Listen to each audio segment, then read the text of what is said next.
Hey there, Shalligators. Well, today we're here to talk about my celebrity crush, Hangman from Top Gun. Ooh, yep, Glen Powell. I don't love that I have a crush on someone named Glen Powell. How did I get here? But listen, there's some tea because evidently he might be in a little romance with our girl Sydney Sweeney, who we know from Euphoria and from also having amazing tits. The best tits in Hollywood, so said her grandfather. I know, let's just ignore that. That's a whole different kind of topic, okay? So these two have been filming Dan Anda, the new rom-com, the new comedy called Anyone But You. And it's a lot of like grab-assing and like bikinis and oiled up biceps. And it just looks like a gay old time. It looks fantastic. It looks like one of those movies like Ocean's 11 where it seemed so much fun to film and was not that great to watch. I'm glad you guys are having a great time. And the chemistry between them seems palpable. Like, sometimes we think like, do actors have chemistry? And then when you see it, you're like, oh yeah, there it is. And you look at other actors who like try to do press tours together and they're on the red carpet like, yeah, we had so much fun filming this. No, it was so great. We just love it. And you're like, damn, those people don't like each other. And way to be bad at your job because I can tell you don't like each other. So listen, it's not just that these two might be a new couple because they are making the press rounds. They're at CinemaCon, this, like, I think right now, talking about the film and doing panels together. That's not the interest. The tea is that neither one of these people are single. Allegedly. Glen has been dating, and I have a little info on this chick, Gigi Paris. I guess she's a model or an influencer. What kind of bullshit name is Gigi Paris? Come on, man. But, okay. And Sydney is engaged, like to be married, as of 2022. So what's up? Well, I asked you guys on my Instagram, what's the topic here? Because seems like there is one. And the number one suggestion, and I love it, what do you do when you notice your man have feelings for someone else? What do you do? We've talked a lot about how to handle being cheated on, how to get back out there, but what if it maybe hasn't happened yet? What if this is a glimmer in his eye? What do you do? Do you confront the girl? Do you confront him? Do you get your tits done? What do you do? We're gonna talk about all of that. But first, you guys, I wanna remind you to join the Shallontrage. It's our community on the internet. It's awesome. You get 5 extra videos or podcasts from me a week. I'm talking all about what's going on in my dating life. Why was I on a private jet? Plus, you can join one of our, I think we have like 10 different group chats. We are just like chit-chatting all day long about everything from manifestation and positivity to celebs, beauty products, post reactions, general bullshit, sharing pictures of our dogs. It's great. So go ahead and click down below and save money on your first month and connect with me. I'm on there all day long. I love it. It just gives me a place to open up so much more. And, you know, that's what I like to do because God knows I can't keep anything to myself. And apparently I have that in common with Glen Powell and Sydney Sweeney. I have to say, Glen and Sydney, these are not So I have like a block against the name Sydney because of, you know, something in the past, a boy, not a girl. But so to me, it's like a boy name. Glen, though, is nobody's name. You know his sister's name is Leslie? What is happening in that household? What year are these people born? 1950? They're young. So Glen is 34, Sydney's 25, both super hot. And what I always said about Top Gun, get Hangman's dick out. Why were there no Hangman sex scenes? A dry hand job? Would that have been too much to ask? So I am loving that he's in the news. But yeah, his girlfriend, Gigi Paris, might not. So I was in a bad place late last year. I was watching Top Gun a lot. I saw it 7 times in the theaters. It got Montana by the throat, honey. Everyone had a mustache. Everyone had a flag. Yeah. And I was like, who is he dating? And I had been like following. Okay, so when Top Gun came out, I went down the Gigi and Glen rabbit hole. And they were cute, you know, like she's beautiful, he's hot, great. But then I stalked again, I believe it was around Christmas, and they weren't following each other. Like they seemed to be gone, baby gone. Maybe it was in January or something, but I remember distinctly being like, oh, they're not together anymore, right? But now all of this is coming out with like him and Sydney and all this chemistry. And somebody noted that Gigi unfollowed Sydney. And it's like, oh, the other woman. Did she ever follow her? I always think that stuff like that is very murky. Like, are we assuming, was there somebody clocking whether or not Gigi Paris was following Sydney Sweeney for like months? That seems like an odd niche. I was a celebrity journalist. That would have never crossed my fucking mind, man. I was also pretty bad at my job, so there you have that. And as for Sweeney, Sydney and her thing, she's engaged to some restaurateur. It's a dude who owned a restaurant. He comes back smelling like French fries. Jonathan Davino. Let's see this motherfucker. Oh, come on. That's not the face of a man. What's his hair? No. So she got engaged last March. So like over a year ago. And she has always said she keeps herself to herself, super private about her relationship. She doesn't like to date actors because, and I really, really feel her on this, she's like, you just never know when you're going to get a little too big for them and they're going to tell you to dial it down and dim it down. Girl, I get it. But you know what, boo? That's not just actors, because I've actually never seriously dated an actor and I encounter that shit all the time. In fact, I encounter it more when I'm dating, I don't know, a fucking landscaper. Like, you're already on your tiniest, keep sweetiest day, you're too big for them. You're just too big. At least an actor is like, you're all sort of used to this like big brightness. A dude who runs a restaurant, I dare say he's not. And they had been dating for years, probably pre-fame, or when she was like kind of famous, you know, like, aw, pat, pat, pat, good for you, babe. And now it's like, best hits in Hollywood? Like, people want her to do an OnlyFans? Like, she's in Euphoria and she's the breakout star? What? Guys always like to think they want to date a sex symbol until they actually do. Until they actually do. They really don't like that kind of competition. They don't like thinking that millions of guys around the world are jerking it to their wife. So also, I think it's interesting that a year has gone by and he hasn't wifed her up. Like, where's that wedding? Did you guys run to a courthouse, make it official? If I were him, I would lock that woman down, especially since she is making a lot of money. Like, you know, I'm evil and I just think about things from an evil perspective. That's what I do. 1 in 3 restaurants fail in their first year and your girlfriend's like making millions a movie. Plan the fucking wedding, John. Like, plan the wedding. I also don't like guys who go by Jonathan. Go by John, but it's Jon. No thanks. You put an H in there, you get the hell off my property. So the fact that Sydney has always been super low pro about her relationships is like great if you want to cheat, honestly. I mean, because people, it's not really in like the public consciousness that like they're the super public couple. It's like, oh yeah, oh that guy, oh yeah, that guy. So I've reviewed the footage of these two on the red carpet and doing their CinemaCon appearances. I'm not a betting woman, but if I was, they're smashing. Like, that is some chemistry. Listen, I've been on movie sets. I've been on TV sets. I've done modeling with male models. They're attractive. You're playing lovers. Like, you're getting close. Like, it's kind of human nature. When you go through those motions, your body's like, okay, and it's releasing the bonding hormones and the sexy hormones.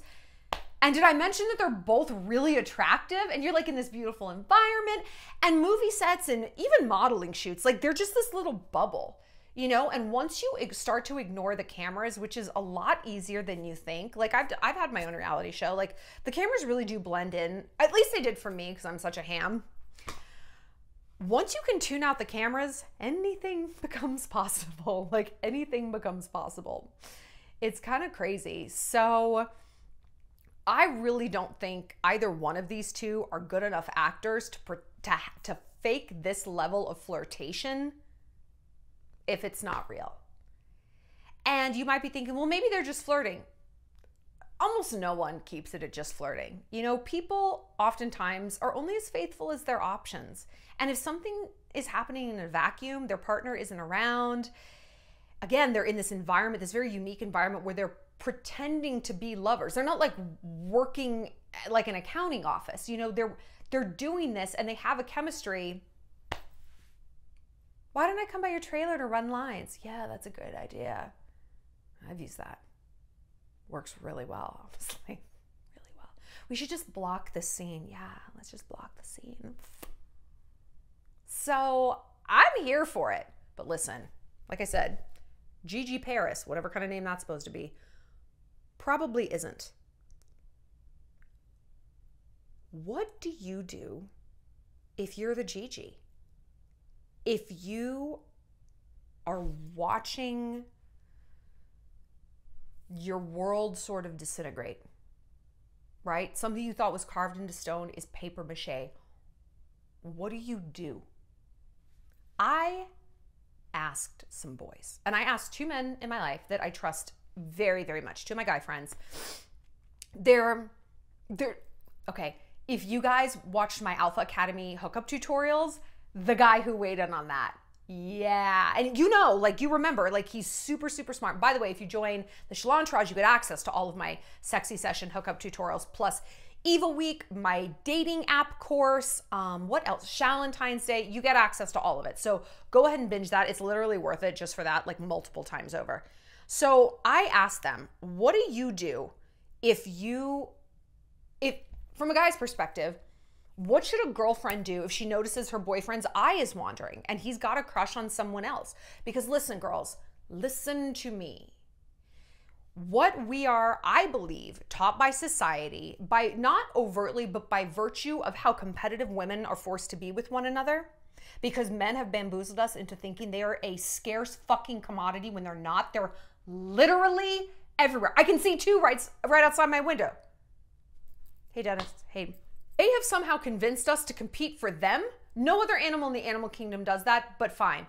So what that translates to is in this situation, we go after the other woman. Stay away from my man. Do you know what? I literally, you guys, I almost did this today. Like this, sometimes you guys will message me and you're like, I don't know what it is. You have this weird alchemy that your videos hit my life exactly when they're meant to. Like no matter what your topic is, for some reason it just hits. It just hits. Same for me, okay? It happens to me too. I'm not immune to this. There's some girl on Instagram posting things she shouldn't. Posting things that are real disrespectful. Not overt, but disrespectful. And unwise to post when you know he's dating an influencer. And listen, I use the word dating extremely loosely, because we're not, at the end of the day, I don't really care about him. I mean, but I care about being disrespected, right? I care about that shit. And I was going to flame her the fuck out. And I don't mean in a DM. I mean on my stories. I was about to be like, you need to stop speaking about men this way when you don't know their personal life. Don't speak about them in a fucking proprietary way like he belongs to you. He don't. It is so incredibly disrespectful to that man and to me. But I didn't. I literally just got busy. I just got busy. And then this happened, and then I reached out to my guy friends, and they're like, the absolute number one thing you should not do is confront that girl. Don't confront that girl, because here's why. And my guy friends didn't say this. They said, because the issue is not with this girl, the issue is with you and your man, but we're gonna get to that in 1 second, okay? But I wanna, in case you're like, rah, like drafting a deranged story post like I was about to, hold on. My guy friends didn't say this, but I will say it. The evil week in me, yes, of course this has to do with you and your relationship. How this will backfire, because I have seen it, I've experienced it, and I've also engineered it when I was the other woman, because I'm like, fuck you, ho, is that he is going to feel this protective instinct about this other chick, because right now, that's where his attention is. I know. And then it becomes the most like insulting thing. She will know how to play the victim. She will not. You're a crazy girlfriend. I mean, she posted this thing and she said I was a hoe and it went out to all her people and now they're DMing me. You're goddamn right, that's what they're gonna do. She'll play the victim, she'll milk it. She already knows how to work this man. She is already milking him. Why would you give her that kind of weapon? Don't do that. Don't do that. But she's doing all... I get it. I'm not saying she's innocent. I'm not saying she doesn't deserve for someone to back over her in a Tahoe. I get it. Not that I drive a Tahoe. I get it. I'm just saying, what are you after? You want your man's energy reoriented to you, all right? Fuck her. And by the way, it will fuck her when you get your man back where he belongs, all right? She is not the issue. She is, but she is the topic of the larger issue.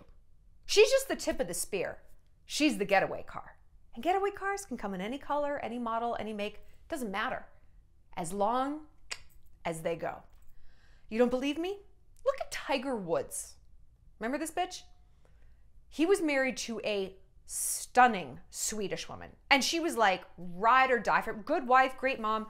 And he cheated on prostitutes and he didn't cheat with prostitutes. I mean, I'm sure he did. He cheated with porn stars literally who were missing teeth. Like visible teeth, you know? Just, wow. Wow.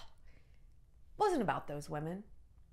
He was an extreme example that cheating isn't usually about the other chick. Sometimes it is. Listen, sometimes it is, and people meet someone and they're like, I have to leave my relationship, whatever. But maybe that's not the case, okay? I want to read you what one of my guy friends said. So I asked them, what should a woman do? Confront the other woman? Confront their boyfriend? Say nothing and just like flood him with sex? Try to be super fun and lighthearted? Pick some fights with him? Hey, and reorient his energy? Just be the bigger storm, you know? Nag him and keep him on a very short leash? Like, what legitimately will work? Not like, oh, what's the PC answer? What actually works? So this is what one guy said. One thing is for sure, don't confront the other woman. That will make things worse. Flooding the man with sex, very niche and would only work under certain conditions. That's probably true. I would say that would work if like, maybe you're dating a virgin, you know, and you're like, okay, I'm finally gonna play this card, but you shouldn't be sleeping with someone and surpassing your boundaries to get a dude's attention. No, so, okay. Although people are different, most men act like adults and they can be treated like adults. He hasn't dated the men I've dated. Confront the man. From there, you would have a better idea on either pulling away or changing courses in the relationship dynamic. Nonetheless, two things have occurred. Number one, the woman may feel like something is missing in the relationship. Two, the guy's going through a phase where they see themselves with the other person. Regardless, it needs to be talked over to see how each person feels. If it doesn't get resolved, then tension builds and then people do things they wouldn't normally do. At the men's side, though, they need to be mature enough to talk about their feelings with their significant other. The second guy asked, in my experience, the best strategy is to either commit to being honest about how it makes her feel, for the girl, so how it makes you feel, which is good for establishing candor and trust and therefore intimacy. How smart are my guy friends? Or, he says, don't mention it at all or let on whatsoever that it bothers you. And just try to seem more interesting and independent on your own merits, which might rekindle things without seeming needy or insecure. But under no circumstances should you be petty, passive-aggressive, or underhanded about it. Huge turnoff. And I asked him, if you've ever been in that situation where your eye was wandering, was there ever anything that successfully reoriented you back to the relationship? Or is it all over but the shouting? He said, no, I have for sure, like an ill-advised infatuation. Sometimes you just need to phase out of it. And my other friend said the same thing. So basically, two things. It's one of two things. Either it's for real or it's not. If it's for real, then it's worth talking to him about. And not in this passive-aggressive, meltdown kind of way, but in a way that is emotionally honest. Like, hey, I know you're not doing this to rub it in my face, but I'm a smart woman. And I can tell that there's some kind of connection with you guys. Please don't interrupt me, Garrett. There's some kind of connection with you guys. And I want to know, like in Love Actually, she's like, is it a necklace? Is it a necklace and sex? Is it a necklace and love? right? Is it flirting and a hand job in the Applebee's parking lot? Is it flirting and hotel room sex all weekend when you were out of town on a business trip? Is it hotel room sex, business trip, Applebee's hand job, and I love her? Because listen, how a man reacts will tell you everything you need to know. It's like, Jesus, Megan, no, you always get like this. Rah! If he goes into gaslighting over the top mode where and here's how you know you're apologizing. Okay, I'm sorry. No, I'm sorry. I'm not saying you're cheating on me. I'm just trying to have a conversation. I'm sorry. Red flag. Red flag. I know, because when I called out my cheating ex, somehow I ended up apologizing. And I was saying things very neutrally, I was literally coming at it from a place of curiosity. What's going on here? I'm seeing something, and please don't tell me that I'm not seeing it. I just wonder, am I seeing all of it? Which I hope is the case. I'm seeing the entirety of this infatuation. But my worry is that I'm only seeing 1% of it, you know? And if you don't want to be here, if you're not happy in this anymore, that's awful, but I want to talk about it. How could you say that? No, you can't just take it back. Screaming and hollering, and I was tiny. So that when I saw something again, I thought twice about bringing it up.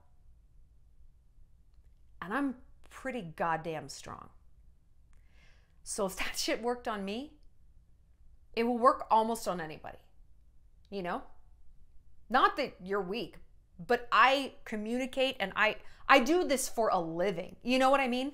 So if I am that easily bamboozled, girl, don't feel bad if like this is a tactic he's using on you, but be aware of it and then make plans to change it, right?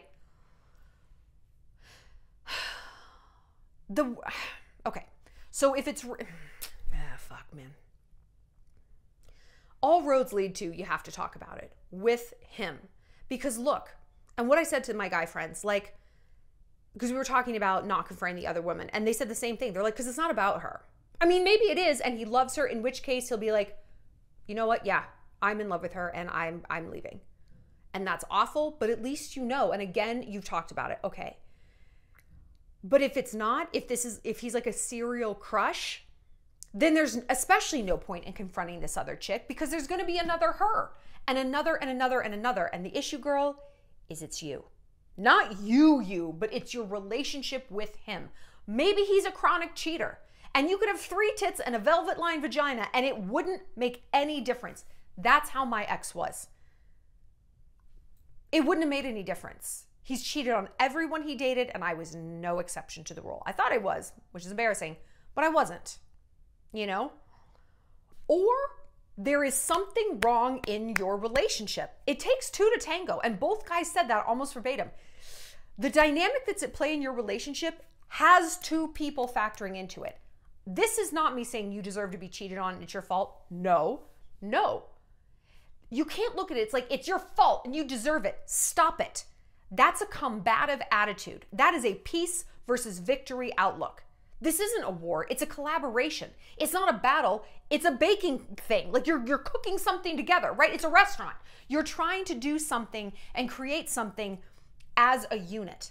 And you cannot do that if you have this adversarial construct, and that happens when you absolutely refuse to accept that any outcome in your relationship is your fault at all. It's not my fault at all. It's not my fault at all. And listen, you might be saying, oh, well, that's interesting, Shallon, because you basically just said that when you said your ex is a cheater and there's nothing you could have done. Objection sustained, objection sustained. What I did in that relationship to kind of lay the foundation where, yeah, he was always prone to cheating, but I maybe accelerated that or made it more likely or gave him more excuses because we had a parent-child dynamic. He just so helpless half the time that I found myself nagging and barking. And did I mention nagging? I was mommy, and people don't fuck mommy like that. No, there's stepmom porn. There's not mom porn. That's disgusting. It was a very unsexy dynamic. And these new girls he met were like, oh my God, like everything he did was right. Everything he did was funny. And everything he did around me irritated me. And look, I look back, and part of the reason I'm so angry I got cheated on is I didn't even want to be there anymore. And if I had been less of a coward and been more willing to stand in my boundaries and be like, I'm actually just done here. I saw the way you moved through an airport. It was absolutely ridiculous. You don't know what you're doing. I don't love you anymore. Because I did have that feeling and I did have that thought, and I was too weak to get out. I was too scared. I was too weak. Bottom line. So I stayed and tortured him, and he stayed and tortured me. Great job. I've learned from that, and I get out way faster now. I get out, you know, because I know that, hey, I really don't want to get cheated on again. And that can be a possibility. Not that it's my fault and not like he has an excuse, but human nature is what it is. And instead of sitting in my victim narrative, I mean, like, I never did anything wrong. No, I didn't go out and cheat, and that's never a reasonable, you know, behavioral consequence to me being a nag. The reasonable behavior consequence is he should have been like, I'm done with this. I can't take this anymore. I'm done. You know? There should have been a consequence to my behavior, and it should have just been him leaving, not sticking around and torturing me. But vice versa. So I know that this is not like the tidiest little package we can put all of this in, but maybe it is. Don't confront the other woman. I don't care. Listen, once you talk it out with your man, then go after her. But you got to talk it out with him first. Because, again, society wants us to focus on the woman. Why? And listen, when all the girls my ex cheated on me with, I never blamed them. Because, like, why would I expect this random chick to honor my relationship over her own desires? Who the hell am I to her? Nobody. I am simply the thing between her and what she wants. Oh, I know that feeling real well. Real well. You better get out of my way or I'm going to roll over you. That's just the way it is. I don't care if you're my best friend. I don't care if you're some slut off the street. Doesn't matter to me. Get out of my way or suffer the consequences. So listen, I walk it like I talk it. I steamroll it like I steamroll it. I didn't love these people, but like, it's not her fault. It's his fault. Only one of those two people made a commitment to me, and it wasn't her. So why would I go after her? Because it seems easier, right? It's like, if I can remove this dumb slut from our dynamic, then I've got his attention. No, girl, no, because there's a million dumb sluts. There's a million DMs, there's a million Tinders, there's a million everything. There's actually more than a million. There's like hundreds of millions and billions. So if you think that that's gonna fix it, good luck. Good luck.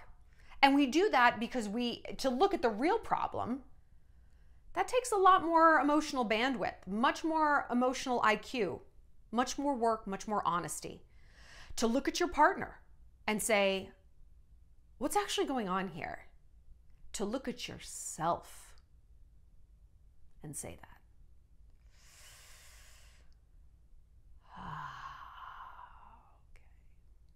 Okay. Sucks. It's great when something is somebody else's fault.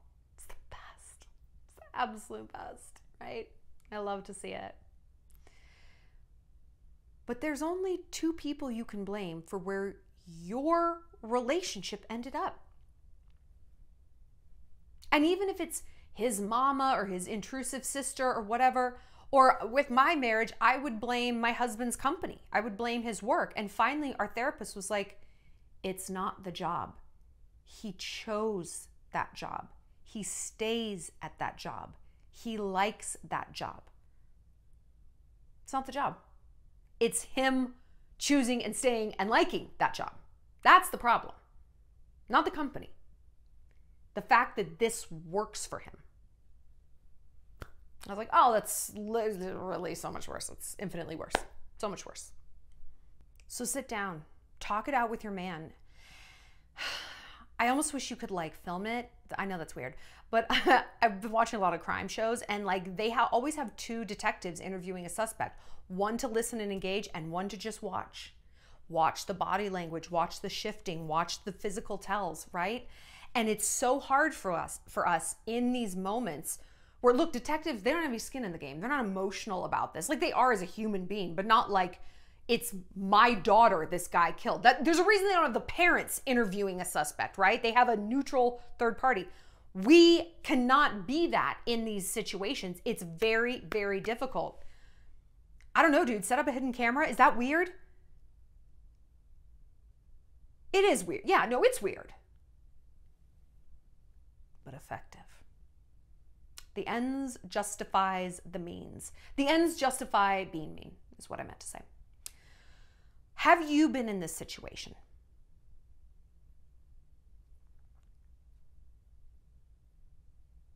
Okay, but here's the last scenario I want to touch on. When both of these guy friends said it could be a phase. It could be a phase, right? Because I went on to tell them, like, we were talking about men and women cheating, and I'm like, listen, I believe men very often cheat out of like boredom or opportunity. They go on a business trip, there's some slut at a bar. Okay, rock stars, athletes, politicians, they're like this. They're on the road. It's like, I don't even know these girls' names, dude. Like, you're the woman I love. Like, this is a blowjob. Men can separate love and sex, right? And so they can separate conquest and actual intention. We know that. We know that because fuckboys do it to us, girlfriend or no girlfriend. Like, oh, they're gonna come after us. Do they have an intention towards dating us? They're like, no. What? So I do think that these boys are right. Like, it can be a phase. It can be a function of like, I'm in a bad ego place. I got fired from my job, or I'm not doing well, or my woman doesn't understand what I'm going through at work. A lot of it can be work related because that's how men get their self-esteem, right? Which is why the concept of a work wife, fucking miss me with that. You refer to any hoe as your work wife, someone's jaw's getting broken tonight. I know, I just did a whole video about talking it out. Fine. Then once you're done talking, you're gonna be done talking for 6 to 8 weeks. Wire it shut. Anyway. Phases. Yeah, I think that there definitely can be phases for men. And, you know, guys really can grow out of it. They're so immature. They really just are. And it takes them so long to grow up. And if you're willing to wait it out and wait these phases out, these crushes, and many times, listen, many times crushes are just that, and they don't go anywhere. They're an infatuation, and they jerk off to this chick a few times, and they like put on a little extra cologne at the office, but that's really where it ends. Again, I know because I've been the mistress or the semi-mistress. I don't like, not with an actual married person, but they never actually cross a line. You know, that we'll get like up this close and like, I've got a girlfriend, I can't. I'm like, Dave, you're such a pussy. Stuff like that, you know? And so they compartmentalize it, and okay. Would I characterize their relationships as healthy and solid? No, clearly they've got a lot of work to do, but at least he's not outright cheating. At least not that time. But people push limits. They push boundaries. I got away with this. I can get away with this. I can get away with this. We do this when we're 3 years old. My dog does this. We believe that a man is not going to do this. Girl, watch out. But it's possible. Women, on the other hand, though, I believe once a woman cheats, she's done. Because I don't think it's a woman's first impulse. We're not sexually driven. We're not like, oh, I'm so horny, I just got to go cheat on Doug. It's like, what? Maggie, what? What's going on? No, just go get your vibrator. It's so weird. That's not why women cheat. It's like, well, I'm really happy. I'm engaged. I love my fiance, but that guy's really paying a lot of attention to me. It's like, Caitlin, are you kidding me? We cheat for a reason. Not that it's justified, but if you ask a cheating woman, oh, she'll tell you why. She'll tell you why. And it is long. It is long and deep, and she's got reasons, right? It's not like, I don't know, man, I was drunk. We were in Costa Rica. It was a bachelorette trip. Got a little oral on a sailboat. Who cares? That's just not like how we do it. Some of us do, but by and large, if we have an infatuation with someone else, things are not good at home. Things are not good at home. So look, as much as we can sit here and say men need to explain their emotions, girl, we got to do that too. If we are the ones who find our eye wandering, I've been there. It's awful. Because you know why it's so awful? Because you think, oh, if I just make out with one guy at a bar, then I'm gonna scratch that itch and it's gonna be over. No, it won't.